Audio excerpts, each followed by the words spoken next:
예, 안녕하십니까. 김경원입니다. 손자병법의 구변편에는 성향에 따른 장수의 5가지 유형을 언급하고 있습니다.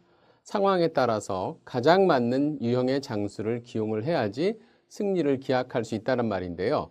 예컨대 강한 공격이 필요할 때는 과감하고 임기응변에 능한 공격형 장수를, 철저한 방어가 필요할 때는 신중하고 뚝심 있는 수비형 장수를 써야 할 것이죠. 기업도 수립된 전략을 누가 실행하느냐가 중요합니다. 다음 사례는 전쟁이나 기업 현장에서 상황에 맞지 않는 리더 기용으로 조직 전체가 큰 피해를 본 사례입니다. 2차 세계대전 중에 영국을 대표할 만한 명장은 몽고메리입니다. 아프리카에서 영국군이 독일군에 연전연패한 끝에 1942년 카이로에서 200여 킬로밖에 떨어져 있지 않은 엘 알라메인까지 밀려나자 처치는 그를 사령관으로 기용을 했죠.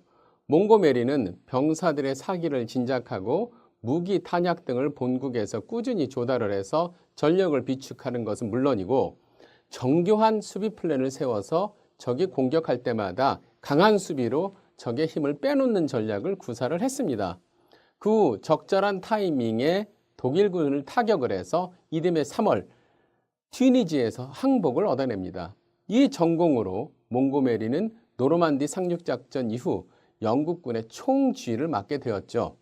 그런데 노르만디 상륙작전 이후에 단숨에 파리까지 점령을 했던 연합군의 공격 속도가 벨기에에 다다르니까 현저히 지체되기 시작했습니다. 연합군이 진격해 나감에 따라서 보급선이 길어지면서 일선 부대 보급에 문제가 생겼기 때문이죠. 이 교착 상태를 뚫고자 그해 9월에 몽고메리는 연합군 총사령관이었던 아이젠하워를 설득을 해서 독일 본토로 곧바로 진격할 수 있는 소위 마켓 가든 작전이라는 것을 실행에 옮깁니다. 그런데요, 이 작전은 애초부터 무리가 참 많았던 작전이었습니다. 네덜란드 내에 독일로 향하는 그 좁은 고속도로 하나가 있는데요. 먼저 이 고속도로를 공수부대 장악을 하고 이를 통해서 주력군인 영국 30군단이 탱크를 앞세우고 독일 본토로 진격해 들어간다는 것이 작전의 계유였죠. 그런데 이 도로에는 7개의 다리가 있었는데 주력 부대의 진격을 위해서는 이 다리들을 적이 파괴하지 못하도록 확보하는 것이 공수부대의 주 임무가 되었을 수밖에 없죠.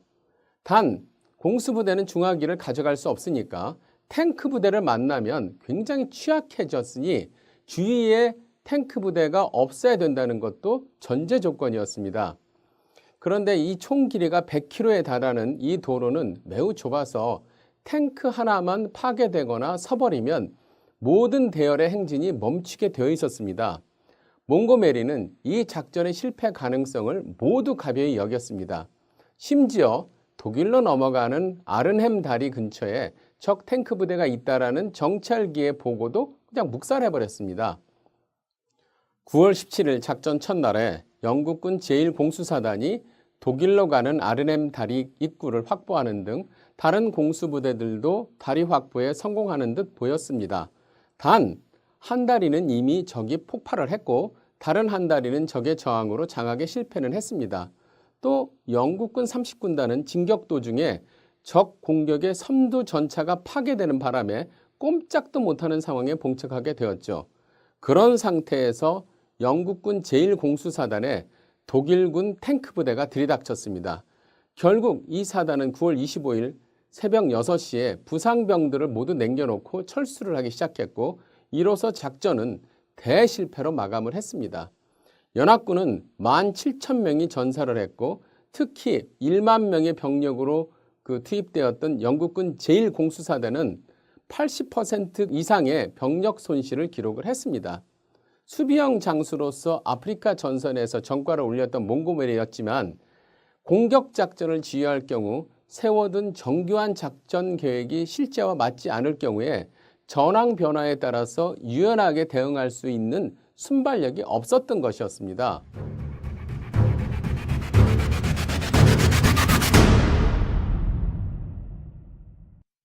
경영 현장에서도 이와 비슷한 사례가 있습니다. 1970년대 말 미국 자동차 업계의 빅3 중 하나인 클라이슬러사는 심각한 위기에 빠져 있었습니다.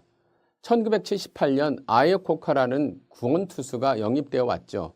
그는 1979년 의회를 설득하여 부채 15억 달러를 미국 정부가 보정하도록 하는데 성공했습니다. 그는 대규모 인력 및 사업 구조 조정과 함께 신차 개발로 위기를 돌파해 갔죠. 마침 당시는 제2차 석유 파동이 닥치면서 연비가 좋은 차종에 대한 수요가 아주 높았던 시기였습니다. 크라이슬러가 출시한 두 소형 차종이 아주 큰 성공을 거둔 데 이어서 1981년 다치 에어리스라는 것을 필두로 소위 K카라고 불리는 신차종들이 시리즈로 나오고 대박을 칩니다. 크라이슬러의 재무 상황은 곧바로 안정을 찾기 시작했습니다. 그런데 1980년대 후반에 크라이슬러가 회생에 성공해서 본격적으로 성장의 궤도에 들어섰을 때 아이오코카의 리더십이 이제는 걸림돌로 작용하기 시작했습니다. 그는 자동차의 디자인까지 직접 챙기는 등 여전히 회사 경영 전반에 깊숙이 관여하고 있었는데요.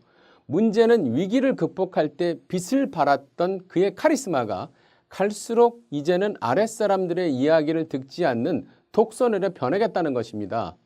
그는 회사가 정상화되면서 보유 현금이 쌓여가자 회사 덩치를 키우기 위해서 의욕적으로 기업 인수에 나섰습니다. M&A 리스트에는 미국 내 4위 자동차 업계인 AMC나 이태리의 람보기니 등 자동차 업계도 있었습니다만은 자가용 제트기 메이커하고 렌트카 회사, 금융회사 등 자동차 제조업과는 직접적인 관련이 없는 회사들도 꽤 많았습니다. 이는 당시 신차 개발에 투입되어야 할 재원이 별로 남아있지 않은 결과로 이어지게 됐고 핵심 역량이 결과적으로 경쟁사들에 비해서 떨어지게 만드는 결정적인 요인으로 작용을 했습니다. 설상가상으로 아이코카의 독선이 신차 개발에서도 적용이 되기 시작하죠. 그래서 신차 경쟁력은 더 떨어지게 되었습니다.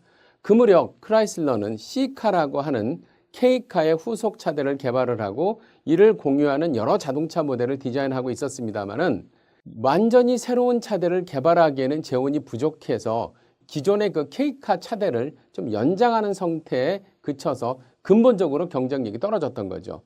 그런데 그 당시에 자동차 시장의 메인 트렌드는 에어로다이내믹, 즉 공기역학이었는데요.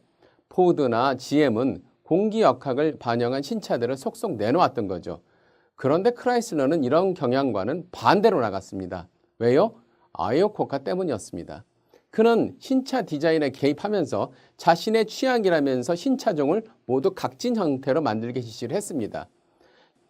1988년 발매된 이 차종들은 당연히 소비자들의 외면을 받아서 이 회사의 재무 상태는 다시 공경으로 치달았습니다. 큰 폭의 할인이 아니면 잘 팔리지도 않았고 회사의 수익성을 갉아먹었기 때문이죠.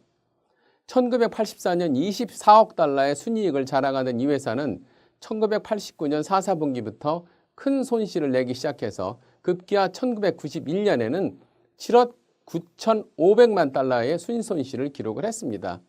당시 걸프전의 여파로 미국 경기가 크게 나빠진 탓도 있지만 주력 차종의 경쟁력이 모자란 것이 더 근본적인 원인이었습니다. 아이오코카는 1991년 말인 임기를 마치고도 회사에 더 남겠다고 고언을 했습니다만 나빠진 실적 탓에 이사회가 압력을 가해서 1992년 은퇴를 했습니다. 만약에요, 크라이슬러가 1980년대 후반 아이오코카 대신에 안정기에 맞는 새로운 리더를 택했었더라면 1980년대 말 위기의 재현은 없었을 것이라는 겁니다. 오늘은 리더십에도 적재적소가 있다는 것을 알아봤습니다. 아무리 능력 있는 인재라도 상황에 따라서 조직에 위해를 끼칠 수도 있는 것이죠. 따라서 상황에 따라 가장 잘 맞는 유형의 인재를 기용해야지 큰 성과를 얻을 수 있다는 것입니다. 감사합니다.